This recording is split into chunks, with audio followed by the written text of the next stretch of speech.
नमस्कार दोस्तों एक समय पे यदि आप मंदिर नहीं जा पाओगे ना तो चलेगा, कोई दिक्कत नहीं आएगी, कोई प्रॉब्लम नहीं आएगी।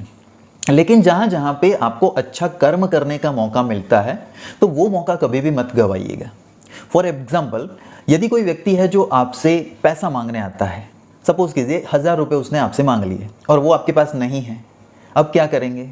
तो ऐसे में उसको हाथ जोड़ करके उसे क्षमा मांग लीजिए कि भाई सॉरी, मेरे पास 1000 रुपये नहीं है आपको देने के लिए।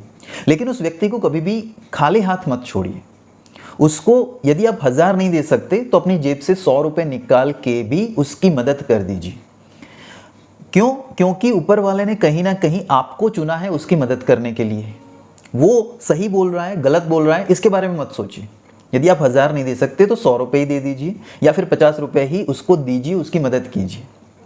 अगर आप 50 भी नहीं दे सकते मान लीजिए, तो आप एटलीस्ट उसके जाने के बाद आंख बंद करके अपने ईश्वर से उसके लिए प्रार्थना ही कर दीजिए कि उसे इतने पैसों की ज़रूरत है, तो हे भगवान, उसने मेरे पास मांगा, मेरे पास नहीं था, लेकिन आप उसकी उतनी मदद कर देना कि उसकी ज़रूरत पूरी हो जाए। यहाँ पे दोस्तों आपका कर्म बनता है। कर्म एक्चुअली 3 तरीके से बनता है, मन से, वचन से और आपके शरीर से। तो यदि आप शारीरिक कर्म नहीं कर सकते तो आप उसके अपने मन से ही प्रार्थना कर लीजिए उसके लिए।